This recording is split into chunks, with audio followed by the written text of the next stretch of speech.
کہ آج عمران خان صاحب نے تفصیل سے بات کی اور سب سے پہلے جو اپنا موقف دیا اس میں اعتماد کیا سپریم کورٹ کے کہ ہم سب پورے پاکستان اور ہم سب میں بھی اس سپریم کورٹ کو دیکھ رہا ہوں اور سپریم کورٹ کے جو اعلیٰ اور فاضل ججز ہیں انہوں نے پارلیمنٹ کی بات کی، ڈیموکریسی کی بات کی، عمران خان نے آئین اور قانون اور انصاف کی بات کی اور عوام کی بات کی۔ جو سب سے اچھی بات عمران خان کی یہ تھی کہ جو غریب ہے وہ باہر سے پیسہ پاکستان بھیجتا ہے اور یہاں پر پتہ ہی نہیں ہوتا اور پاکستان سے باہر منی لانڈرنگ ہوتی ہے۔ اس پہ تفصیل سے بات ہوئی۔ خان صاحب نے اپنی تمام جو ایک عاجزانہ باتیں ہیں وہ بولی، جس پہ ججز نے اور عمران خان کی جو کنورسیشن ہوئی، مجھے آج ایسا لگا کہ 2017 میں جو پاناما تھا اس میں جس طرح سے عمران خان یہاں اندر آ کے بیٹھ کے خاموشی سے صرف بات سنتے تھے، آج عمران خان اس اڈیالہ جیل میں بیٹھ کے کرسی پہ بیٹھ کے پورے اعتماد مطمئن بغور سنتے ہوئے ایکس پرائم منسٹر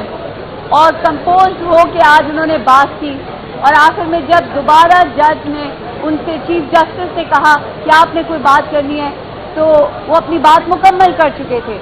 اور اس بات کی تعریف جو ہے وہ چیف جسٹس نے بھی کی۔ ہم ہمارا لیڈر یہ ہے امن پسند، انصاف پسند، نہ اختیار دیتے ہیں نہ اس کو آگے لے کے جاتے ہیں، سلجھانے کی بات کرتے ہیں، قانون اور آئین اور انسان کی ہیومن رائٹس کی بات کرتے ہیں۔ مجھے آج ایسا لگا کہ بہت جلد عمران خان ہم سب میں ہوں گے۔ یہ جتنے لوگ چاہ رہے ہیں کہ مزید پی ٹی آئی خراب ہو یا ہمارا جو عوام کا جو طوفان ہے وہ بنے، نہیں، باشعور قوم ہے، عوام سمجھدار ہے، لیڈر بہترین ہے اور آنے والے وقت میں آپ دیکھیں گے کہ بہت جلد عمران خان عوام میں ہوں گے اور واپس لیڈر ہو کے جو اپنی اپوزیشن جس وقت اپوزیشن ہے انشاءاللہ بہت جلدی وہ قومی اسمبلی کی ایک بڑی نمائندہ جماعت ہوگی۔ عمران خان زندہ۔ بسم اللہ الرحمن الرحیم۔ آج ہمارے لیے ایک تاریخی لمحہ تھا کہ قیدی نمبر 804 کو عمران خان صاحب کو ہم نے سنا، دیکھا اور زبردست عمران خان صاحب نے اپنے دلائل دیے اور انہوں نے ان ایشوز پر بات کی جو عوامی ایشوز ہیں، قومی ایشوز ہیں۔ انہوں نے جب آغاز کیا تو انہوں نے یہ بات کی پہلے کہ جی لائیو سٹریم کے اوپر انہوں نے بات کی کہ لائیو سٹریم جب میں آتا ہوں تو نہیں دکھاتے ہو ورنہ دکھائی جاتی ہے۔ اس پہ انہوں نے اپنا ایک پوائنٹ آف ویو جو ہے معزز عدالت کے سامنے رکھا اور نیب امینڈمنٹس کے حوالے سے انہوں نے کہا کہ مجھے تو فائدہ ہوگا اگر میں یہ امینڈمنٹس یعنی کہ ہونے دوں، لیکن قوم کا نقصان ہے، غریب آدمی کا نقصان ہے۔ اور انہوں نے ایک بات اور بھی کی کہ دیکھنا یہ ہوگا کہ کون ادارے کو چلا رہا ہے، سربراہ کون ہے اور اس کا کیا کردار ہے۔ اپنے دور کی بھی انہوں نے بات کی، ریکارڈ ریکوری جو ہوئی جب سے نیب بنا تب سے لے کے 2018 تک کی ریکوری ایک طرف اور ان 3 سالوں میں جو ریکارڈ ریکوری وہ بھی انہوں نے کورٹ کے سامنے پرفارمنس رکھی، یعنی کہ اکاؤنٹیبلٹی پہ، اور اس کے علاوہ باقی حوالوں سے بھی بات کی کہ جو طریقہ کار ہے وہ یہ سمجھتے ہیں کہ سپریم کورٹ آف پاکستان کو جو نیب کا چیف ہے وہ اپوائنٹ کرنا چاہیے۔ اور باقی عمران خان صاحب نے پارلیمنٹری ڈیموکریسی جو کہ یہاں پہ جو ہے انگلینڈ کی ہے، اور وہاں پر انہوں نے بتایا کہ 3 چیزیں ہیں، مورالٹی ہے، moral authority, rule of law اور اکاؤنٹیبلٹی۔ تو کسی بھی دنیا میں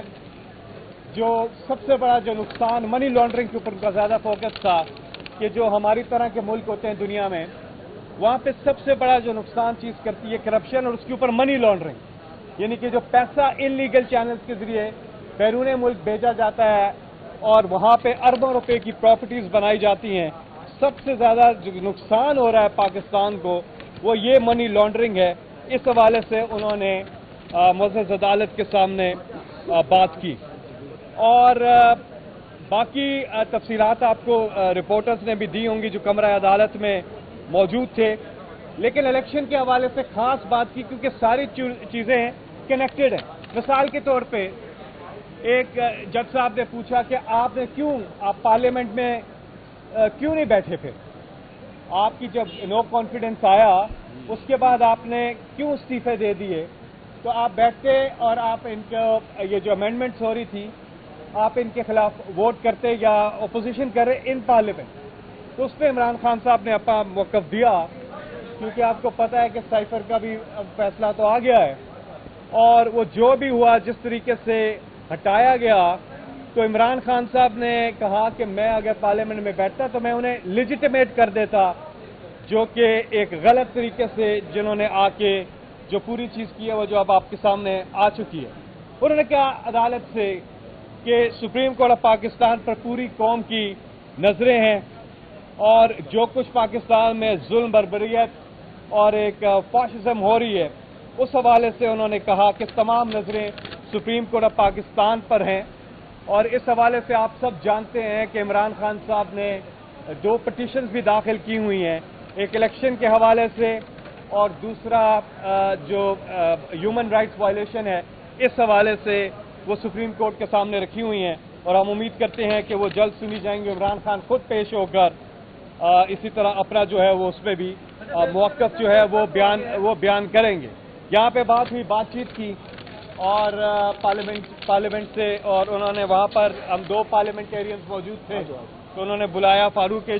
نائک صاحب کو اور مجھے, تو انہوں نے یہ بات کی. لیکن بات یہ ہے کہ یہاں پہ ٹرولی الیکٹڈ ریپرزینٹیٹیوز جو ہیں ان سے بات ہونی چاہیے. ٹرولی الیکٹڈ کا مطلب جو فارم 45 کی پارلیمنٹ جس کو عوام نے قوم نے جس کو ووٹ دیا ہے اصل وہ ریپرزینٹیٹیوز ہوتے ہیں, عوام کے نمائندے وہ ہوتے ہیں کیونکہ عوام ان کو منتخب کرتی ہے. یہ نہیں ہو سکتا کہ عوام نے ان کو منتخب کیا ہے اور یہ آ جائیں یا ان کو کیا اور یہ آ جائیں, ایسا نہیں ہوتا. تو ٹرولی ڈیموکریسی اسی طرح سے تو کام کرتی ہے تو یہ ٹھیک بات ہے.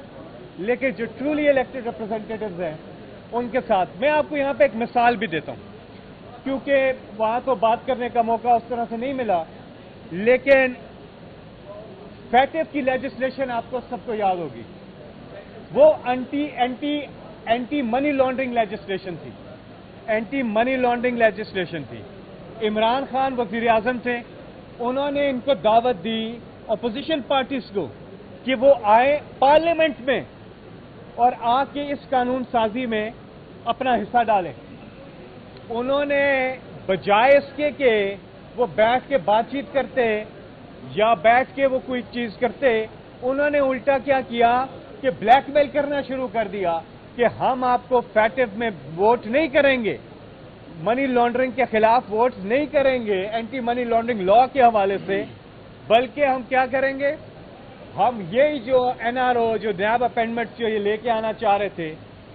جو آتے ساتھ انہوں نے گورنمنٹ میں اپنے آپ کو جو ریلیف دیا, اس کے اوپر بارگین کرنا چاہ رہے تھے وہ.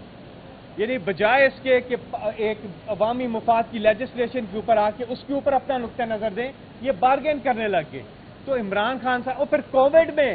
عمران خان صاحب نے ان کو دعوت دی کہ آپ آئیں ہمارے ساتھ بیٹھیں. انہوں نے وہاں پر بھی نہیں بیٹھے, یہ بلکہ کووڈ میں کانپے ٹانگی جلسے کرنے شروع ہو گئے, یہاں کانپے ٹانگ رہی ہیں, تو وہ بھی ٹھیک نہیں تھا. لیکن ہم نے کوئی پرچہ کسی کے خلاف, عمران خان کی گورنمنٹ نے کوئی پرچہ نہیں دیا. ڈی چوک میں آ کے انہوں نے جلسے کیے, 1 بار نہیں, 2 بار نہیں, 3 بار نہیں, 4 بار یہ آئے اسلام آباد. عمران خان نے ایک پرچہ کسی کے خلاف نہیں کٹوایا اور کچھ بھی نہیں کیا. تو بات چیت کے لیے بات جو ہے وہ فارم 45 جو ٹرولی الیکٹڈ ریپرزینٹیٹیو